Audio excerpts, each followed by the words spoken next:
Welcome back to Offside Talk. We've got another packed episode with 10 of the hottest football stories from the past 12 hours. Strap in, this one's loaded with drama.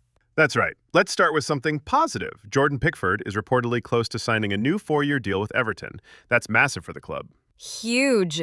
He's been their most consistent performer in the past few seasons. Securing him long-term means stability, which Everton desperately needs right now. And with the Euros on the horizon, it shows Pickford's trust in the club even while being England's number one. That loyalty is rare these days. Meanwhile, Adam Wharton from Crystal Palace is showing a different kind of loyalty. He's reportedly agreed to delay a move to Liverpool for a year. That's a mature decision from such a young player. Definitely. It shows he wants to develop properly and maybe get more minutes at Palace first. Liverpool probably see long-term potential and are willing to wait, a sign of confidence in his abilities. Speaking of surprises, how about Jadon Sancho being linked with Nottingham Forest? That's a twist no one saw coming. I was shocked. From being a Champions League regular to a potential Forest move, but maybe it's the reset he needs, a fresh start in a team where he'll be a key player. Could be just what his career needs. And let's talk big money now. There's talk of a $302 million offer from Saudi Arabia for Vinícius Jr. That's insane. If that goes through, it'd be the biggest transfer in football history. And it's not just any player. Vinny is one of the top 3 wingers in the world right now. It's hard to see Real letting him go, but the money is outrageous. Imagine what they could do with £300 million. Though, can you really replace Vinícius? That's the question. And there's also the legacy factor. Losing your brightest star at his peak could damage the brand, not just the team. And over in Germany, Erik ten Hag's Leverkusen debut didn't exactly go to plan. They lost 5-1 to Flamengo's U20s. Ouch. But Ten Hag isn't fazed. He brushed it off, saying it's just preseason. To be fair, he's not wrong. Results now don't matter as much as getting the system in place. True, but fans are already nervous. Big expectations come with his reputation. A 5-1 loss to a youth side doesn't inspire confidence, no matter how early it is. Let's hope the squad finds its rhythm quickly. But one guy who did impress in preseason is Kudus at Spurs. He was on fire in his debut against Reading. Absolutely. 4 key passes, 100% dribble success. He looked sharp, confident, and settled. Spurs might have found a gem there. Kudus has that unpredictability and technical flair that can unlock any defense. If Ange uses him right, he could be a Premier League star by Christmas. So we've got loyalty, shock rumors, record offers, and breakout debuts. And we're only halfway through. Stick around, part 2 is coming next. So we've got loyalty, shock rumors, record offers, and breakout debuts. And we're only halfway through. Stick around, part 2 is coming next. Let's dive straight back in with another headline. Liverpool have reportedly tabled a £69 million bid for Hugo Ekitike. That's a big statement. It really is. They're not messing around this summer. Klopp clearly wants more firepower, and Ekitike's profile fits Liverpool's style, pace, physicality, and that killer instinct. But is £69 million too much for someone who hasn't quite proven himself consistently in top-tier football? It's definitely a gamble, but it might be one worth taking. Liverpool need a long-term attacking solution. And remember, Klopp has a knack for developing talent. Agreed.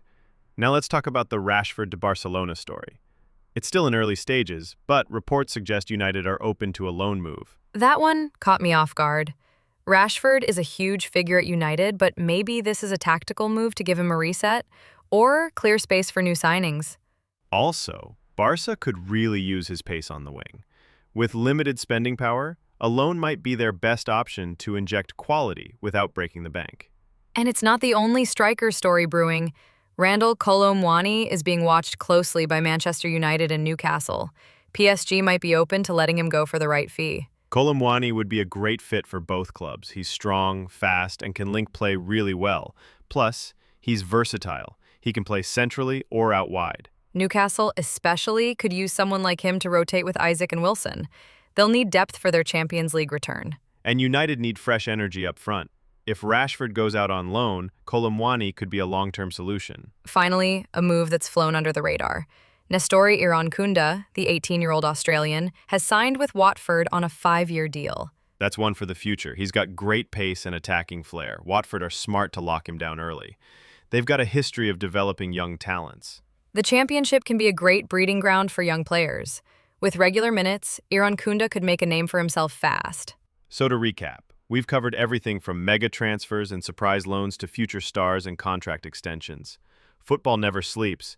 And neither do we. Coming up in part 3, we dive into fan reactions, tactical impacts, and what these moves mean for the 2024-25 season. Let's start with Pickford's new contract.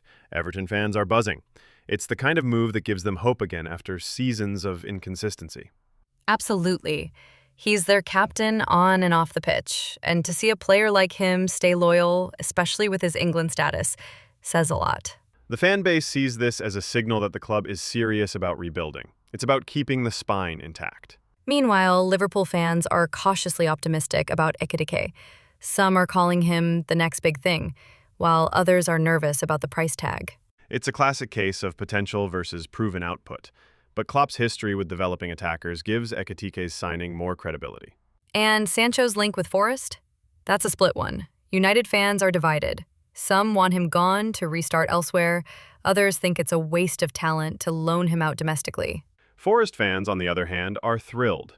Imagine having a player of that caliber at the City Ground. It's huge for their ambitions.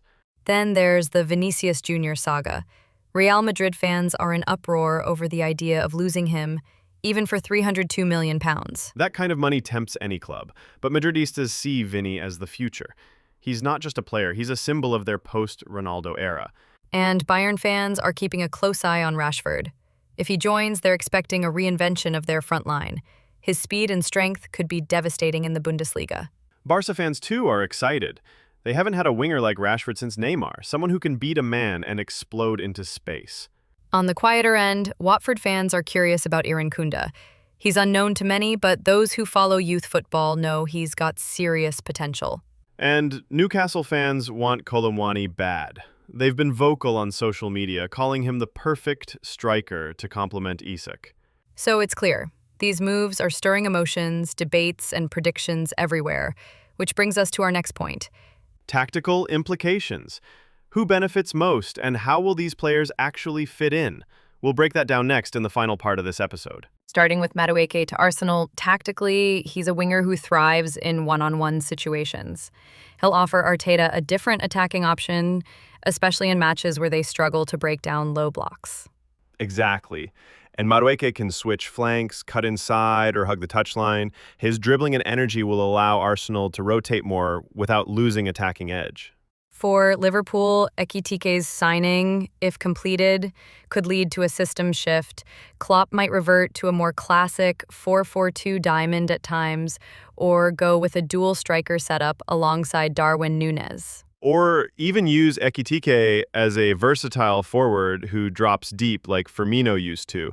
His technical ability could let Liverpool play more fluid positional football. Rashford at Barcelona would be huge tactically. He'd be the pace outlet they've missed. Pairing him with Yamal or Lewandowski would open up defenses in La Liga. And at Bayern, Rashford would slot in beautifully on the left wing, cutting inside and freeing up space for a striker like Kane or Tell. That's terrifying for any Bundesliga defense. Kolo Muani's movement off the ball is elite. He'd offer United or Newcastle that second option in attack, not just as a target, but as someone who drags defenders wide. For Newcastle, pairing him with Isak could be deadly. Isak drops in, Muani goes long. It's chaos for defenders. Nestori Irankunda at Watford might not have immediate tactical impact, but give him time. He's quick, smart, and fearless, perfect for counter-attacking championship football. Ten Hag's loss to Flamengo U20s might have exposed early tactical gaps, but it's preseason. He'll be experimenting with roles and formations. Expect more clarity by their third or fourth friendly. And let's not forget Wharton staying at Palace.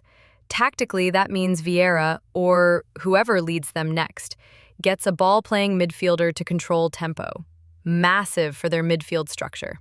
These aren't just headlines, they're strategic chess moves.